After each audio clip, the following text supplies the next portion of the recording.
ईश्वरो गुरुरात्मेति मूर्तिभेदविभागिने व्योमवद्व्याप्तदेहाय दक्षिणामूर्तये नमः। ओम शांति शांति शांति।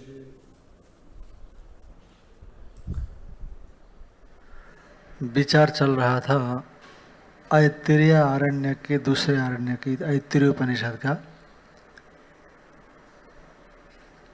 तो यहाँ पर पाक्षिक आत्मा में श्रोतृत्वादि की प्राप्ति और पाक्षिक आत्मा में अश्रोतृत्वादि की प्राप्ति, तो उसमें कारण था आत्मा और मन और इंद्रियों का संयोग, इसलिए ज्ञान अयोग्य पद्य होता है, ऐसा पूर्व पक्षी ने कहा था।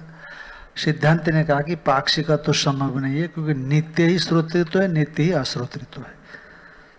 नित्य श्रोतृत्व क्यों है? क्योंकि नित्य साक्ष्य में श्रुति मति विज्ञाति नित्य है, और नित्य अश्रोतृत्व इसीलिए है क्योंकि जो भी अनात्म ज्ञान है, अनात्म ज्ञान कादाचित का ज्ञान, अंतःकरण वृत्ति से होने वाला, चक्षु आदि वृत्ति से होने वाला कादाचित का जो ज्ञान है वो मृषा है। मृषा होने से यथार्थ नहीं हुआ, तो उसको लेकर के आप अपने को कादाचित का श्रोतृत्व आत्मा में नहीं ला सकते।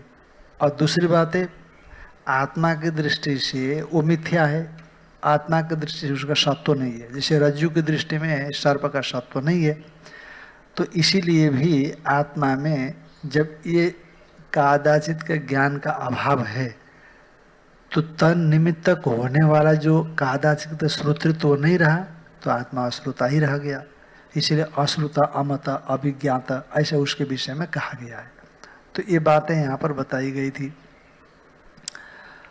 तो अब वही कहते हैं, न तो नित्यस्य अमूर्तस्य असंयोग विभाग धर्मिण। ये कहाँ तक हुआ? हाँ, यहीं से चलेगा। न तो नित्यस्य अमूर्तस्य असंयोग विभाग धर्मिण साक्षिण, ऐसे साक्षी समझना। साक्षी नित्य है, अमूर्त है, संयोग विभाग धर्मी नहीं है वो। उसमें संयोगज दृष्टियादि अनित्य धर्मवत्व न तो संभवती। उसमें संयोगज दृष्टि माने, क्योंकि नैयायिकों का सिद्धांत कैसा है, अंत मन और चक्षु के संयोग से, चक्षु के साथ, चक्षु का विषय के साथ संयोग। कैसे परंपरा है, विषय है, चक्षु है, मन है, आत्मा है। आत्मा का मन के साथ संयोग, मन का चक्षु के साथ संयोग, चक्षु का विषय के साथ संयोग, तो रूप ज्ञान हो गया। और शब्द के साथ श्रोत्र का संबंध, मन का श्रोत्र के साथ संबंध, आत्मा का मन के साथ संबंध, तो शब्द ज्ञान होता है, श्रवण ज्ञान, श्रावण ज्ञान होता है। वह चाक्षुष ज्ञान होगा, ये श्रावण ज्ञान ऐसा हो जाता है। तो चाक्षुष ज्ञान होता है तो चक्षु रूप का प्रत्यक्ष होता है, तब चाक्षुष ज्ञान होता है। चक्षु संबंधी ज्ञान होगा ना, अयम रक्त इदम रक्तम रूपम इदम श्वेतम रूपम, ये चाक्षुष ज्ञान है। क्योंकि चक्षु से श्वेत का ज्ञान हो गया, तो श्वेत रूप का प्रत्यक्ष हो गया, तो श्वेत का ज्ञान हो गया। तो कहते हैं कि नित्य मूर्तस्य असंयोग धर्मिणा, तो उसका संयोगज दृष्टि नहीं होगी।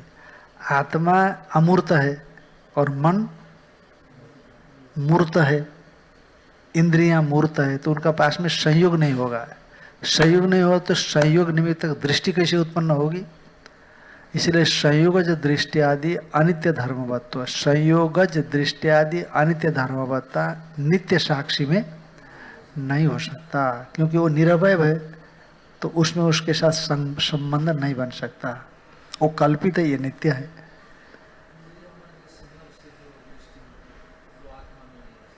हाँ, आत्मा के साथ संबंध नहीं बनता है, क्योंकि आत्मा निरवय है ना, उसका संयोग कैसे बनेगा? सावयवो वयोरेव संयोग, सावयव द्रव्य का संयोग होता है, द्रव्योरेव संयोग, द्रव्य होगा तो सावयव ही होगा, द्रव्य होगा तो सावयव भी होगा। अच्छा, अणु कहते हैं, अणु तो सावयव नहीं होता, परमाणु सावयव नहीं है। कब भले आप ऐसा बोलो, परंतु माइक है अणु परमाणु जो मानते, एक तो शास्त्र सिद्ध नहीं अणु परमाणु, और यदि मानते भी तो माइक मानना चाहिए, माया का कार्य मानना चाहिए, तभी वो संयोग बताना कहे बन सकता है। आत्मा का किसी के साथ संयोग नहीं बनेगा, क्योंकि आत्मा निरवय है, तो किस हिस्से से संयुक्त तो होगा। सावय हो तो संयोग हो, इस हिस्से का इस हिस्से के साथ, निरवय होने से उसका कोई अवय भी नहीं, तो संबंध कैसे बनेगा।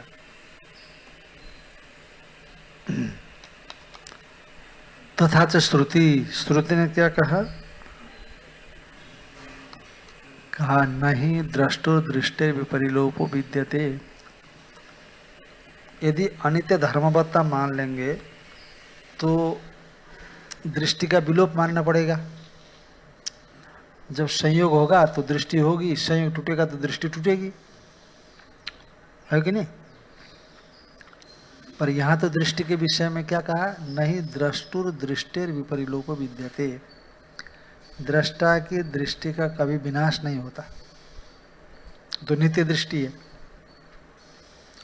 आपके मत में तो संयोग जो दृष्टि आदि अनित्य है, अनित्य धर्म है वो, तो इसलिए आत्मा में ऐसा नहीं होता। एवं तरहि द्वे दृष्टि।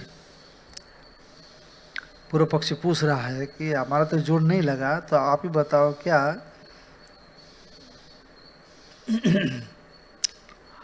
तो फिर दो दृष्टि आप मान रहे हो। चक्षुषु अनित्य दृष्टि, चक्षु की दृष्टि कैसी है, अनित्य है, और आत्मनो नित्या च आत्मन दृष्टि, आत्मा का दृष्टि नित्य है। ये बृहदारण्यक में आ चुका है पहले, नित्य दृष्टि अनित्य दृष्टि करके। तथा च द्वे श्रुति, दृष्टि भी दो हो गई, श्रुति भी दो हो गई, मति भी दो हो गई, विज्ञाति भी दो हो गई। तथा च द्वे श्रुति, श्रोत्रस्य अनित्य, श्रोत्र विषयणी श्रुति अनित्य है, क्योंकि वो मन और चक्षु के संबंध से तैयार होती है। हाँ, संयोगज है ये, क्योंकि उनमें संयोग हो सकता है।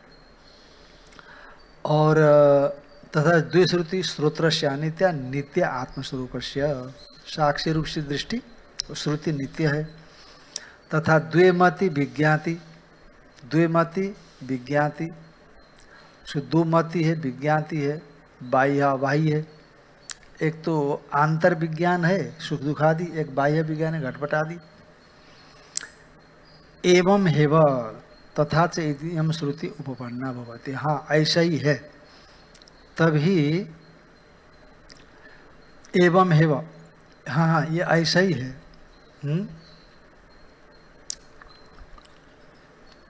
पर नित्य दृष्टि अनित्य दृष्टि, देखो जब संयोग होता है तो दृष्टि आती है, संयोग नहीं होता तो दृष्टि नहीं आती है, बात खत्म हो गई।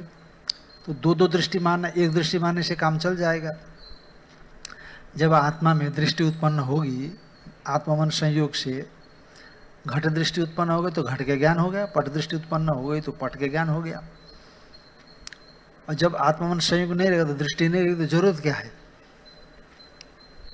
इसलिए दो दृष्टि मानना गौरव है। क्या हो गया, गौरव है।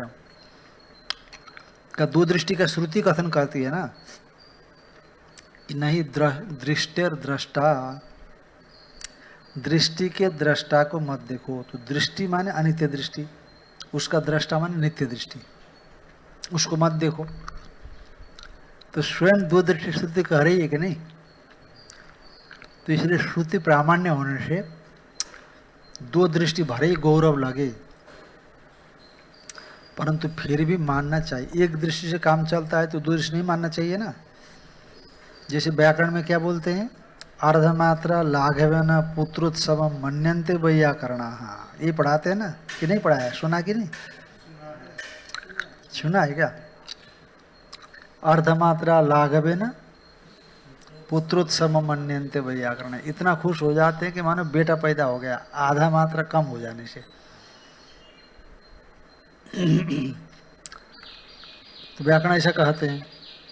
तो यहाँ तो आप दो दो दृष्टि मान रहे हो, अर्धमात्रा की भी बात नहीं है यहाँ। तो दृष्टि द्वे दृष्टि इतना ज़्यादा मानना पड़ रहा है। तो कहते एक और भी नियम बनाया है भैया नैयायिकों ने, फलमुख गौरवस्य अदोषत्वात्। ये सुना है कि नहीं? जो फलशाली गौरव दोष होता है ना, गौरव माने ज्यादा होने पर गौरव दोष मानते हैं। जैसे एक दृष्टि से काम चल रहे तो दो दृष्टि मान रहे तो गौरव हो गया, ज्यादा हो गया ना। तो एक नियम है कि फलमुख गौरव से अदोषत्वात्, फलशाली जो गौरव दोष है ना, गौरव है वो दोषावह नहीं होता, क्योंकि श्रुति दो दृष्टि के विषय में बता रही है और दो दृष्टि के बिना काम भी नहीं चलता। नित्य दृष्टि अनित्य दृष्टि का ग्राहिका होती है, इसलिए देखा जाता है, इसलिए फलमुख गौरव दोष नहीं है।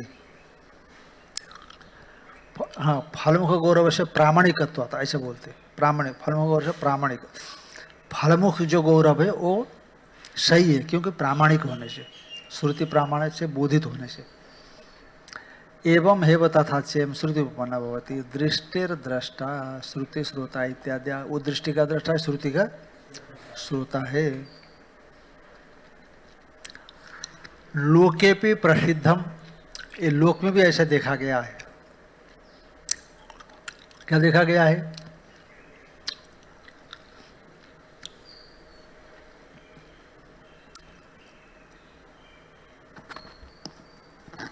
माने एक में विषय विषयी भाव संभव न होने से दृष्टि विषयक दृष्टि ऐसा मान लेना चाहिए।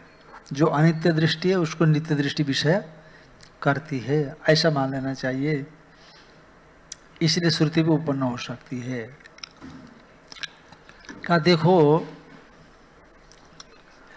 जब किसी को मोतियाबिंद हो जाती है ना, मोतियाबिंद होता है, मोतियाबिंद किसी को हुआ? नहीं हुआ?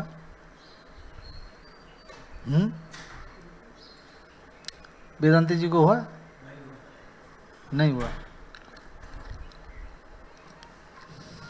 मोतियाबिंद महात्माओं को कम ही होता होगा, है ना? नहीं तो अलग है, उसका दोष अलग है। वो तो उनकी तो आंख ही चली गई, मोतियाबिंद ने क्या। तो जैसे किसी को मोतियाबिंद हुआ तो दृष्टि नष्ट हो गई, दृष्टि देखना बंद हो गई ना। जब मोतियाबिंद हटा दिया गया तो दृष्टि आ गई। तो ये दृष्टि हुई कि नहीं? ये दृष्टि आने जाने वाली दृष्टि हो गई। दोष से दृष्टि आवृत हो गई, दोष हटा दिया तो दृष्टि अनावृत हो गई।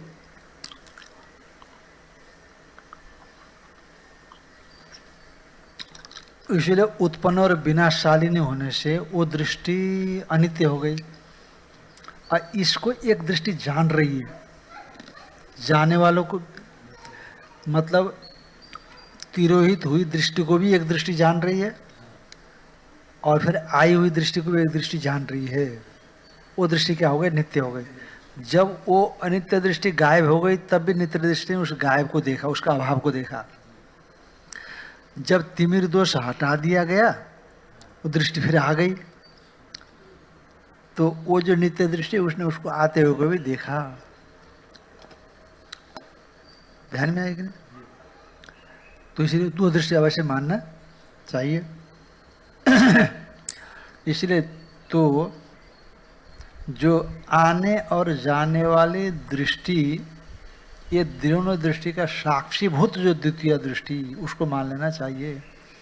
लोके भी प्रसिद्धम चक्षुषा तिमिर आगम अपायोर, लोक में भी प्रसिद्ध है कि चक्षु के तिमिर रोग का आगम और अपाय, अपायो हो, अपाय होने पर चक्षु में तिमिर आगम और अपाय का नष्टा दृष्टि जाता दृष्टि। तिमिर आगम से दृष्टि नष्ट हो गई और तिमिर के अपाय से जाता दृष्टि थी। चक्षु दृष्टि अनित्यत्वम, तो इससे क्या मालूम पड़ा? चक्षु दृष्टि अनित्य हो गई। हाँ,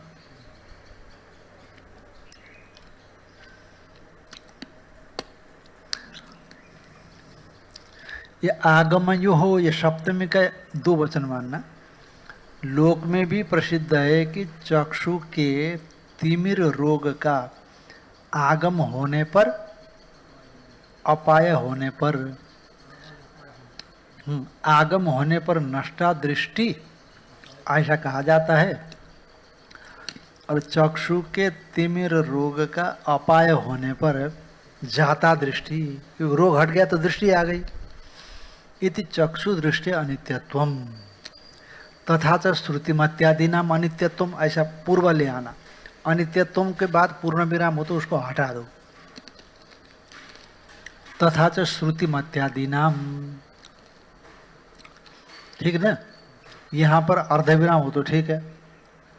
आत्मदृष्टियादि नाम च नित्यत्वम प्रसिद्ध, माने तथा च श्रुतिमत्यादि नाम अनित्यत्वम आत्मदृष्टियादि नाम च, और श्रुतिमत्यादि नाम ये पहले चक्षु दृष्टि अनित्यत्वम उधर ले जाना, अथवा तथा तो श्रुतिमत्यादि नाम अनित्यत्वम प्रसिद्धम लोके, उसका अध्यार कर लेना। श्रुतिमत्यादि जैसे चक्षु दृष्टि क्या हो गई, अनित्य हो गई, उसे श्रुति और मति इत्यादि भी अनित्य है, परंतु आत्मदृष्टियादि नाम च नित्य तो प्रसिद्ध है। आत्मदृष्टियादियों को तो लोक में ये प्रसिद्ध है कि वो नित्य है, आत्मा नहीं मरती, आत्मा हमेशा बनी रहती है, ऐसा लोक में प्रसिद्ध है। वदति ही उद्धृत चक्षु,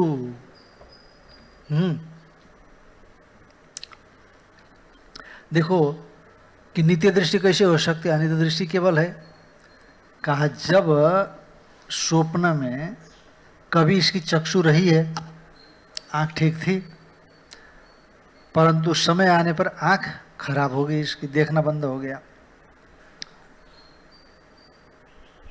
एक बात। और दूसरी बात, स्वप्न में चक्षु का तो अभाव होता ही है कि नहीं। स्वप्न में चक्षु का, ये हमारी आंख ठीक भी है पर स्वप्न में तो आंख काम नहीं करती है। तो स्वप्न में चक्षु के अभाव होने पर भी दृष्टि वहाँ रहती है, अंतकरण इत्यादि को सब देखने वाली दृष्टि वहाँ होती है, और इसीलिए वो चक्षुजन्य दृष्टि नहीं होती, वो नित्य ही है। क्योंकि चक्षु वहाँ होती तो चक्षु दृष्टि बनती, चक्षु है नहीं स्वप्न में, फिर भी वहाँ पर नित्य दृष्टि देखी जाती है, सब कुछ जानती है, देखती है ना, तो इसलिए नित्य दृष्टि वहाँ पर है। और कोई कहता है कि भाई देखो स्वप्न में चक्षु तो रहती है ना, चक्षु से देखता है कि नहीं, क्यों जी, स्वप्न में आंख से देखता है कि नहीं, देखता है, ऐसा लगता है देखता है, बहुत लोगों का ऐसा होता है देखता है आंख से। हम कथा प्रवचन में बोलते हैं ना, अच्छा आप स्वप्न में देखते हो कि नहीं देखते हो, हमारा देखते हैं, ऐसा बोल देते हैं लोग। पर जो बच्चे लोग हैं ना, बच्चे पढ़ रहे हैं, वो कहते हैं, वो विचार करते हैं, झट से उतर नहीं देते हो, कहा नहीं स्वामी जी आँख तो बंद रहती है, कैसे देखेंगे स्वप्न में, ऐसे बोलते हैं। आँख बंद रहती है का मतलब वो ये समझते कि यूँ पलक झपका है ना, ऐसा उसी को समझते हैं, पलक झपका हुआ है, आँख को थ्रू कैसे देखते हैं, पर देखते हो ना, देखते तो हैं, फिर कैसे देखते हैं, हाँ ये पता नहीं आ रहा है कैसे,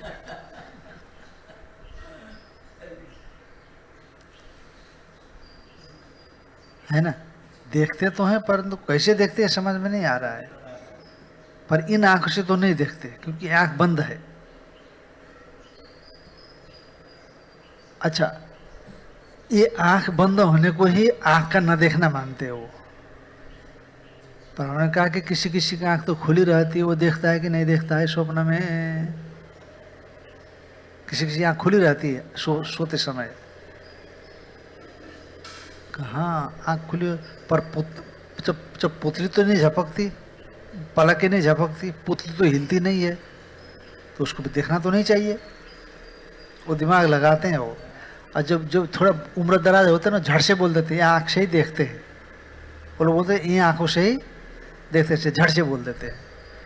पर वो बहुत से बच्चे बोलते हैं कि नहीं नहीं ये आँख तो बंद रहती है स्वामी जी, सोच करके बोलो, करें नहीं ये आँख बंद रहती है, इससे नहीं दिखाई पड़ता, बंद है तो कैसे दिखाई पड़ेगा।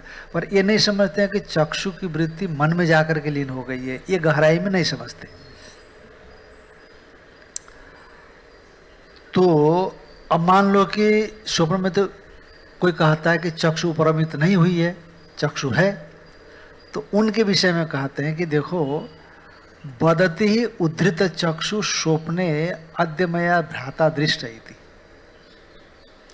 जैसे स्वप्न में चक्षु नहीं होते पर दिखी जाती, इसलिए नित्य दृष्टि है, श्रुतिमति है। चक्षु स्वप्न में कान नहीं होते, स्वप्न में जीभ नहीं होती, स्वप्न में त्वचा नहीं होती, पर हम सब रूप रसगंध स्पर्श के ज्ञान करते हैं। तो ज्ञान करने वाली दृष्टि क्या है? नित्य दृष्टि है, ऐसा हमने माना। जब स्वप्न में इंद्रियां नहीं रहती है ये स्वीकार करके, पर कोई कहता नहीं स्वप्न में तो आंख रहती है, इंद्रियां रहती है, किसी ने कहा।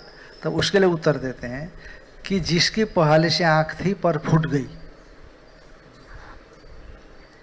जिसकी आंख थी पर फूट गई, अब स्वप्न में उसको दिखाई पड़ता है कि नहीं? वासना से दिखाई पड़ेगा। तो फिर वो देखने वाली दृष्टि कौन सी है? नित्य दृष्टि है। चक्षु अनित्य दृष्टि नहीं हो सकती। इसलिए वदति उद्धृत चक्षु, जिसकी आंखें निकाल दी गई हो, वो कहता है स्वप्ने अद्यमया भ्राता दृष्ट इति। स्वप्न में मैंने आज हाथी देखा, भाई देखा, ऐसा बोलता है। जिसकी आंख फूट गई हो स्वप्न में देख कर बाद, आज तो मैंने भाई को देखा स्वप्न में, ध्यान में आकर पिता को देखा, जो मरे हुए पिता है उनको आज स्वप्न में देखा। अच्छा, तथा अवगत बाधिर्य, देखो ये ध्यान देना है ये पंक्ति पर, हम आपसे पूछेंगे, आपसे सलाह करके चलेंगे। तथा अवगत बाधिर्य, जिसने निश्चित रूप से निश्चित बाधिर्य है जिसका, वह स्वप्ने श्रुतो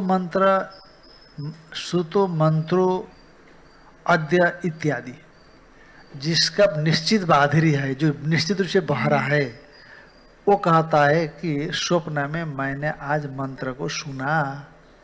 तो ऐसा बोलता है क्या वो?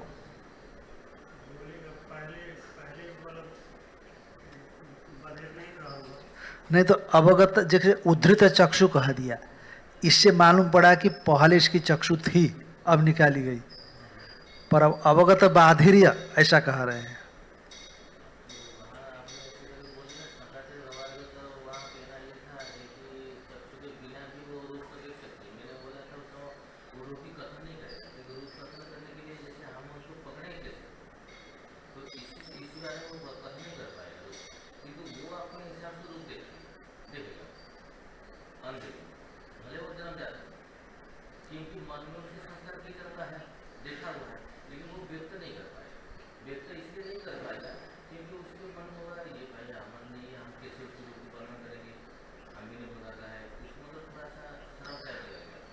आप अंदाजा मार रहे हो, हमने लोगों से पूछा, ध्यान में है कि नहीं? जो सुनते नहीं है जन्मजात, ये अवगत बाधिर्य है ना। तो गए थे कि नहीं आप ध्यान में, भीलवाड़ा में, वो कहते नहीं रूप का स्वप्न नहीं आता, बोला उन लोगों ने, याद है आपको? हाँ, बच्चों ने कहा शब्द का, शब्द नहीं सुनते, बोला शब्द नहीं सुनते। तो यही तो चर्चा चल रही है यहाँ पर। रूप का तो खैर बोल ही दिया। तो वो कहते हैं कि नहीं, सुनाई नहीं पड़ता हमको, शब्द नहीं मालूम पड़ता, बोलते वो लोग।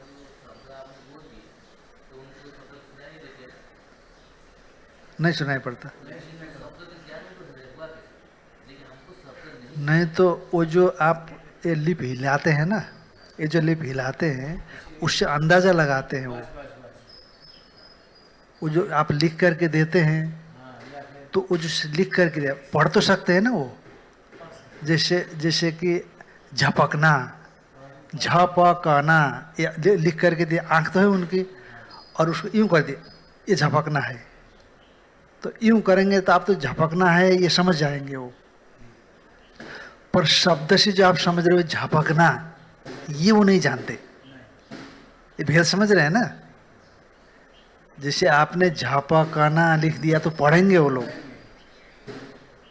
और उसके साथ आपने संकेत कर दिया झपकना ये होता है, तो समझ जाएंगे वो। तो उसी तरह से वो जो ओठ हिलाते हैं आप, सर, तो वो लिप ओठ हिलाने से समझ लेते हैं वो लोग, न कि शब्द से समझते हैं वो। हैं? हाँ, वो एक जो उठ हिलाते हैं ना, शब्दों को नहीं समझते। तो अब यहाँ क्या हो गया है, तथा अवगत बाधिर्य, निश्चित अवगत का अर्थ निश्चितम बाधिर्यम यस्य, निश्चित है बाधिर्य जिसका, वह स्वप्ने श्रुतो मंत्रो अद्य इत्यादि, स्वप्न में मैंने मंत्र सुना, ऐसा बोलता है वो। ये कैसे संभव होगा? अथवा ऐसे ले सकते हैं इसको, जैसे पहले कहा, पहले तो उसके कान थे, है ना, पहले कान था, मान लीजिए पहले से उसके कान थोड़ा कमजोर थे, ऊंचा सुनता था, पर कालक्रम से वो सुनना भी बंद हो गया। ऐसा होता है लोगों में। हमारे एक प्रेमी थे, उनका शरीर पूरा हो गया आरबी में, हो सकता है अरुण या कोई गया हो मेरे साथ, तो उनके कान ठीक थे पहले, और अचानक ऊंचा सुनने लगे और बिल्कुल टोटल सुनना ही बंद किए वो। अब शरीर पूरा हो गया उनका। तो वो तो मंत्र स्वप्न में सुनेगा, क्योंकि यहाँ पर शब्द या मंत्र सुनने के संस्कार है, श्रोत्र विषयक है कि नहीं?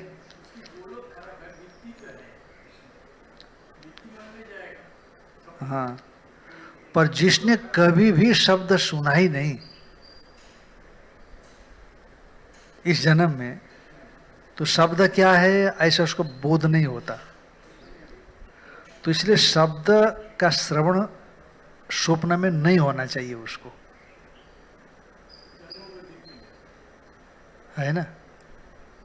यदि जिसको हमने अनुभव ही नहीं किया हो, वो चीज भी यदि स्वप्न में आ जाए,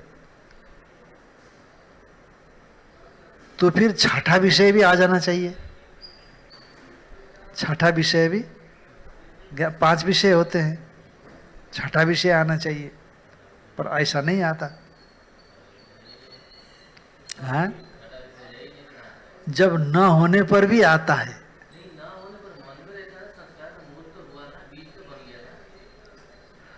अरे वो ठीक है, मानता हूं, परंतु प्रैक्टिकल में क्या है?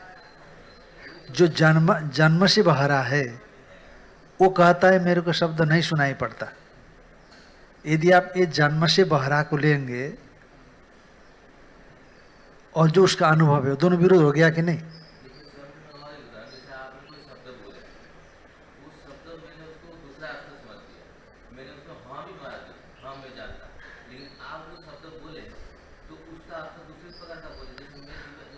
सीधी बात है, आपने शब्द सुना कि नहीं?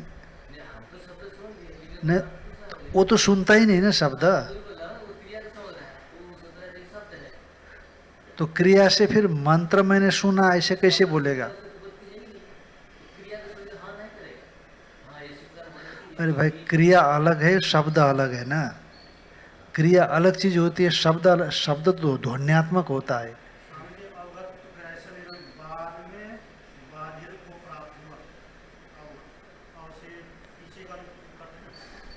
अवगतम निश्चितम, इतना है कि निश्चित बाधिर्य जिसका है। अब हम ये नहीं कह रहे हैं यहाँ पर कि पहले उसमें बाधिर्य नहीं था, है ना, ये नहीं कह रहे। अब जो है निश्चित बाधिर्य है उसको। हमें मतलब इतने से ही है कि बाधिर्य पक्का है उसका, जागृत में पक्का बाधिर्य, पर स्वप्न में उस शब्द को सुनता है कि नहीं? तो किस दृष्टि से सुना, किस श्रुति से सुना? का साक्षी रूप नित्य श्रुति से उसने सुना। जो लोग मानते हैं कि इंद्रियां स्वप्न में लीन नहीं होती, उनके लिए ये बता रहे हैं। जो हम लोग मानते हैं कि इंद्रियां स्वप्न में लीन होती, वहां तो समस्या ही नहीं है। इंद्रियां लीन होती, इंद्रियां तो सुन नहीं सकते, इसलिए साक्षी ही सुनेगा।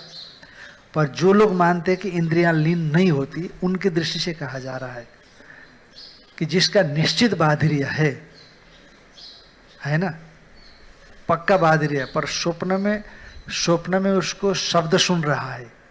मंत्र सुनना माने शब्द सुनना। मंत्र तो शब्दात्मक है ना, पूरा वेद ही शब्दात्मक है।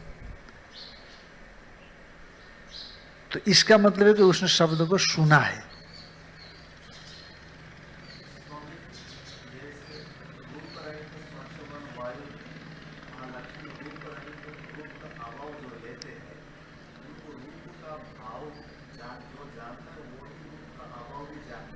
हाँ हाँ हाँ, होता है ना।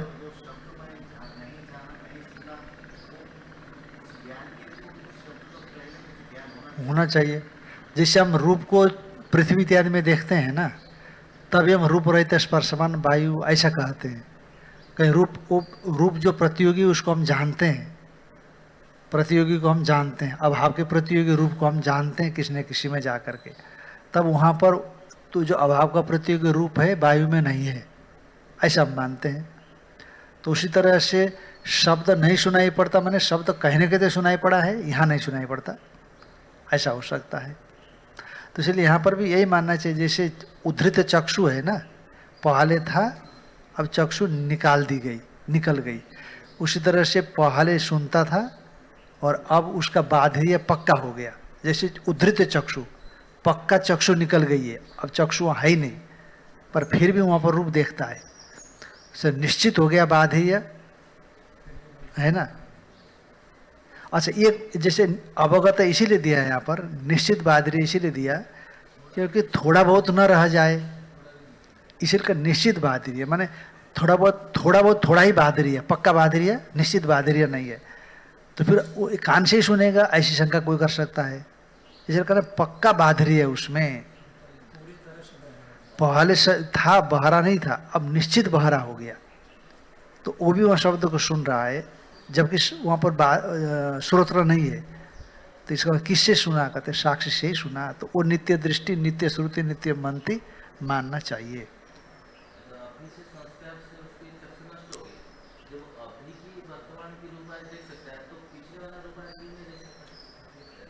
नहीं, पीछे वाले को देखने के लिए भी उद्बोधक चाहिए यहाँ पर। पीछे वाले देखो, संस्कार का उद्बोधक कारण चाहिए, तभी संस्कार उद्बुद्ध होकर के चीज दिखाई पड़ती है। यहाँ जागृत में भी, जैसे मान लो कि आप यहाँ हो, आपने किसी अपने मित्र को देखा था, अभी कोई सब चल रहा है, ठीक है, कोई नॉर्मल है, पर अचानक कोई व्यक्ति मित्र जैसा दिखेगा, निमित्त दिखेगा, तब आपको वो मित्र की याद आ जाती है, तो स्मृति हो जाती है एकदम से। संस्कार तो अंदर भरा पड़ा है, तो स्मृति हो जाती है इस मित्र को देख करके। तो संस्कार का उद्बोधक चाहिए वहां पर। जैसे व्यक्ति खड़ा हो गया तो मित्र की याद आ गई, माने मित्र के संस्कार स्मृति के रूप में आ गए। किसको? पर पूर्व जन्म में जो हम लोगों ने शब्द सुना था, उस शब्द का उद्बोधक क्या है स्वप्न में? जिस संस्कार से है ना, उस शब्द हमको सुनाई पड़ता, ऐसा तो दिखता नहीं कुछ, क्योंकि संस्कार हमेशा निमित्त से उद्बुद्ध होता है। पूर्व जन्म के संस्कार को उद्बुद्ध करने के लिए कोई निमित्त चाहिए। अब सवाल ये उठा कि स्वप्न में आपने मंत्र को सुना ना, तो अच्छा, तो अभी कैसे मंत्र सुना आपने? यहां भी बात है ना। यदि पूर्व जन्म के शब्द के संस्कार होते हुए भी अभी उस शब्द हमको नहीं सुनाई पड़ते, है ना, यदि ऐसा मानते हैं तो कहते सुनाई पड़ते हैं, तो भाई स्वप्न के उस संस्कार को स्मृति में आने के लिए उद्बोधक चाहिए। तो उसी तरह से हमने अभी इसी जन्म में जो शब्द सुने थे, उसको भी तो संस्कार है, तो उसको उद्बुद्ध होने के लिए भी तो यहाँ पर क्या चाहिए, कोई ना कोई निमित्त चाहिए। तो जिस निमित्त से उस शब्द के संस्कार उद्बुद्ध होकर के शब्द सुनाई पड़े, तो वो निमित्त ही पूर्व जन्म के शब्द के संस्कार को उद्बोधित कर देते हैं। तो पूर्व जन्म के ही शब्द सुनाई पड़ेंगे हमको, ऐसा कोई कह सकता है कि नहीं? नहीं कह सकता है। पर उस शब्द उद्बोधक है हम कैसे जाने यहां पर, क्योंकि यह शब्द हमने जाना ही नहीं।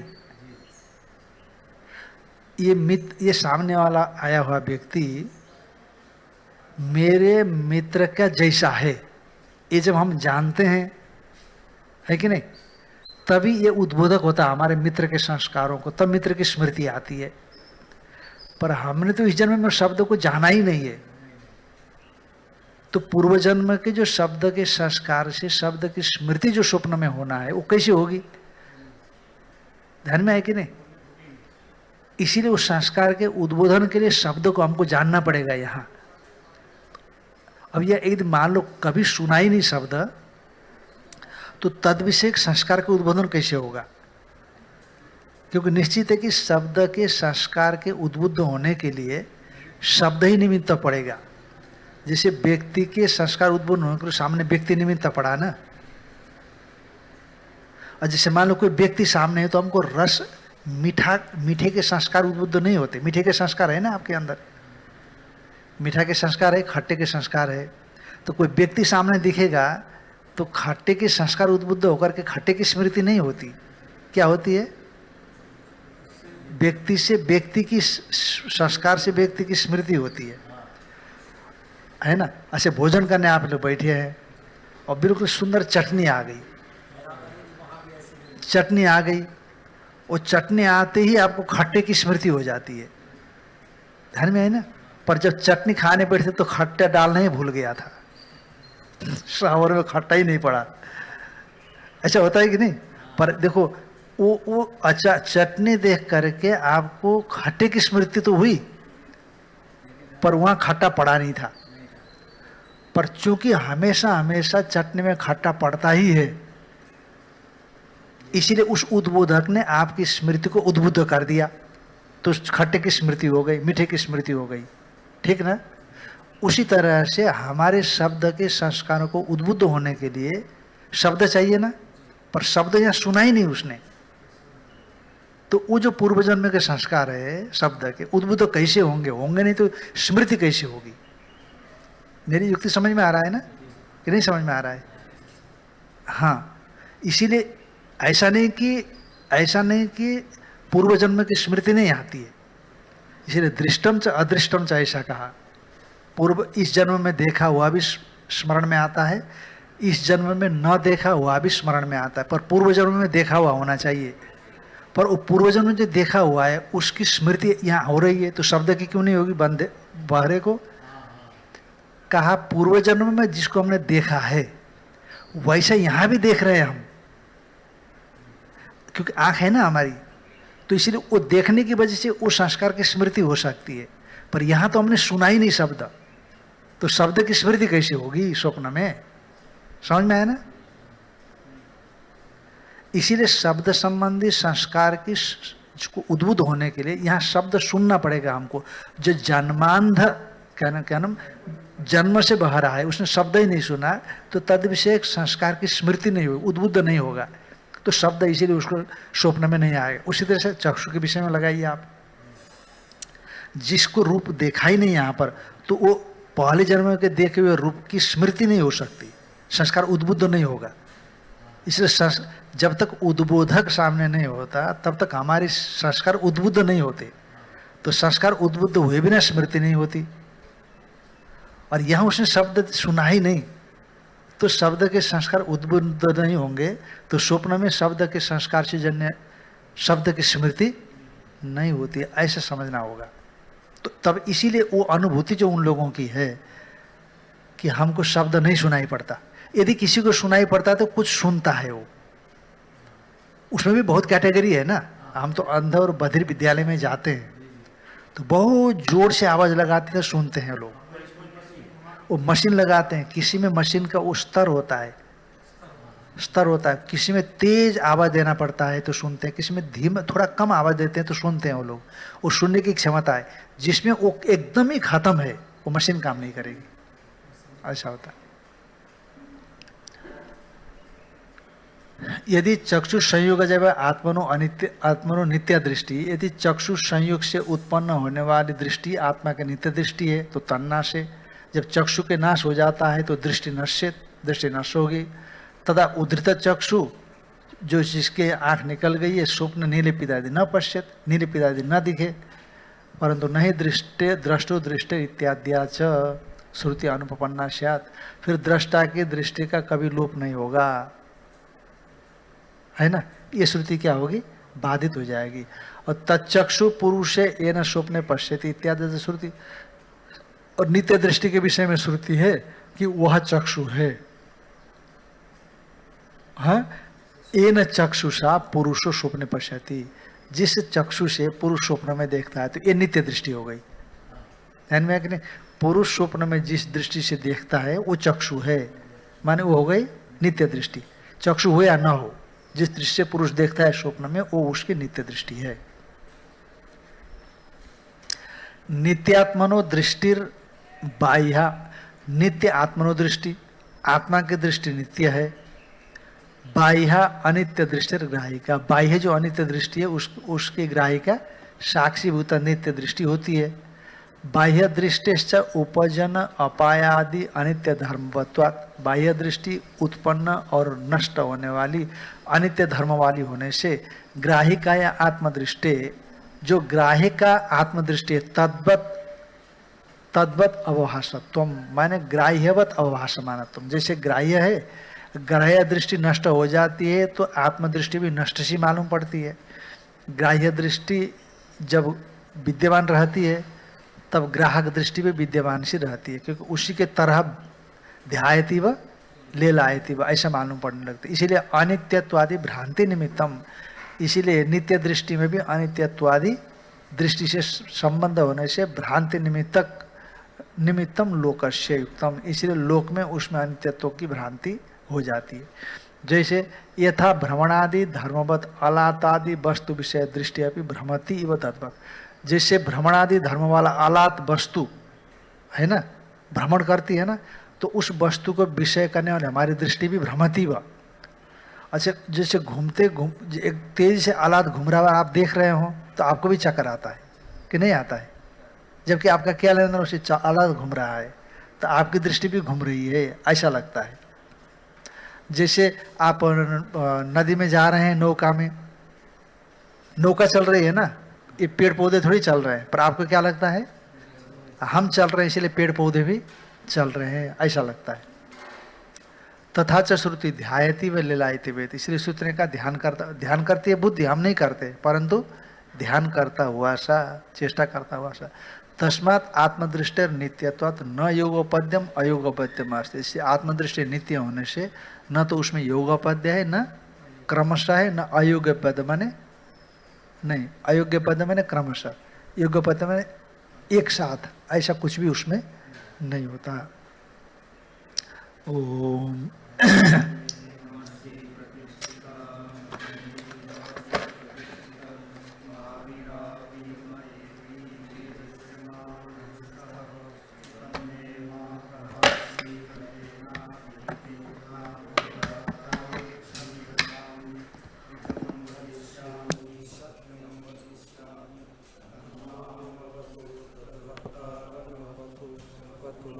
भवतु भक्तारम्।